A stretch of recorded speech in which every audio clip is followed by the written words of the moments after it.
Today, I will be seeing how much slower it is to use assist in the new F1 23 game, which I currently have early access to thanks to EA. The F1 23 cars feel faster and have much nicer handling, but what happens if you try enabling or disabling assists? How much slower is the pace? How does the handling of the car change? Why did my parents abandon me? I began with some time trials and I planned to try out 4 different combinations of assists where I do 10 laps for each. I started with using every assist except for the steering assist, which isn't actually allowed in time trials, and it actually didn't feel too bad. The main obvious advantage of using lots of assists is that you are less likely to make any mistakes, and so I was able to produce some very consistent lap times without a single spin or lap time invalidation. However, what you gain in consistency, you lose in raw pace, and what I was particularly struggling with was the braking assist. It was honestly like having another person controlling the same brakes, meaning I would sometimes miss the apex as the car was braking way more or less than I wanted to. As well as this, it's obviously a lot less fun, and it is very easy to do a lap, although I am of course aware that this level of assist is more for new players rather than neeks like me. But despite that, I managed to produce an average lap time of a 1:31.601, with my best lap being in the 31.4s. I then switched off brake and assist, DRS assist, and put traction control onto medium for another 10 laps, but for some reason, my pace then got worse. I don't know if it's just a skill issue, but I was struggling to get into the 1:31.4s, and I have to say, I was really not enjoying the medium traction control. You know, with full traction control, you can just floor it and you're all good. With no traction control, you have to be steady, but you then get the benefit of better traction. But with medium traction control, it kind of felt like you just get the worst of both worlds. So yeah, it was kind of a weird one, but medium traction control felt a bit odd, and I think that was why my pace was a bit off, as I averaged a lap time of a 1:31.657 with a best lap of a 1:31.474,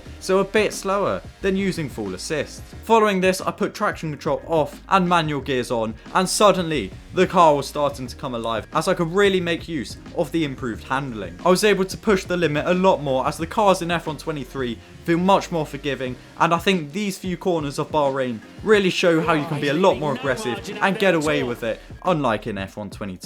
Oh, that's not that big at all! There were of course some mistakes, and I especially struggled a bit with the exit of turn 1, as you have to accelerate from a very low speed whilst going through turn 2. But despite this, I felt a lot quicker and did my best lap on lap 8, which was a 1:31.130. And as well, this was the first time where it felt like a lot of my laps could have been a lot better, as I lacked the consistency across a whole lap for some better times. Whereas before, with more assists, it kind of just felt like there was nothing I could do to go quicker. The sector times backed this up, as you could see my times in sector 1 rarely came close to my best sector 1 time, mainly because of how much I was struggling on the exit of turn 1. I was still able to do some decent lap times, as I averaged a 1:31.466, and I think the much bigger gap between my average lap time and my best lap time shows that there is more potential. I then tried another 10 laps, but with ABS on, and if you're wondering why I've kept the racing line on this whole time, it's because it doesn't directly affect the handling of the car, which is what I'm mainly testing,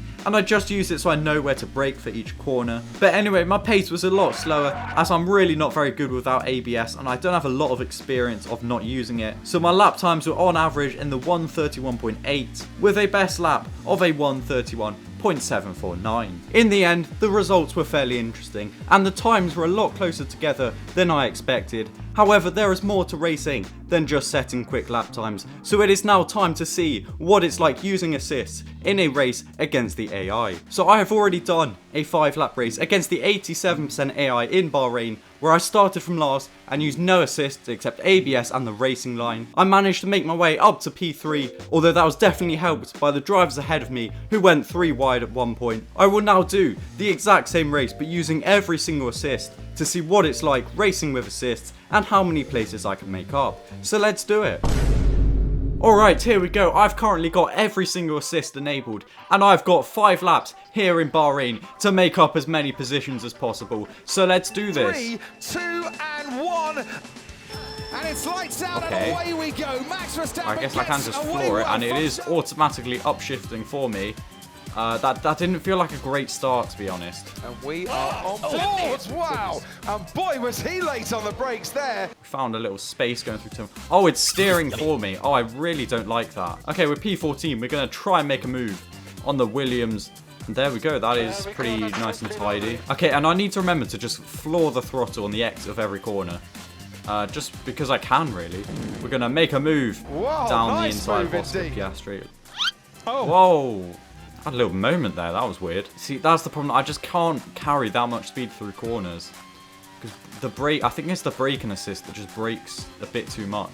Oh, they're fighting! Oh! What? Oh, damn it. I thought there was going to be some space there. Oh, this is going to get interesting. No, are you serious? Oh my god. Okay. That was so stupid. I don't know if you can see what was happening there on the video. But what was happening was I was trying to go down the inside to the right of both cars. But the steering assist was just trying to push me back onto the racing line. Then I ended up going straight on into Alonso. It's weird because in time trials there wasn't like a huge pace difference. But here it feels so much different. Like I must be like seconds off the pace compared to the last race. And here we go. On the inside here, Gasly. No, again, the steering assist. What is it doing? What is it doing? I guess the DRS assist, that's quite good.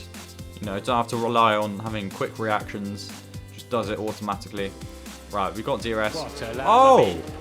Fastest lap. I was not expecting that, to be honest. But anyway, let's try and make a move on Esteban Ocon. There we go. Please don't turn into him. Thank you. That is much better. Hello. Hello. Oh, we're going to have to go around the outside, because otherwise the steering assist is going to go crazy on me. We hang it in there. Oh, we can hang it in there. Yes, we're through. Valtteri Bottas, Ferrari power units, has Max Verstappen right behind him. Verstappen absolutely flying here, trying to go around the outside at turn 12. No, it lifted. Oh, I can't believe it. No, turn. Don't go into Bottas. Turn. Oh, that's really weird. What he needs now is to avoid blocking up. And he has locked up because he is an absolute stinker. 2.7 seconds to Norris, though. I have a feeling we're not going to be able to catch up to that. We're going to get the fastest lap of the race, I think. And finally, here we go. We are at the end of the race. And, we've lost our fastest lap. But there we go. It's going to be P7.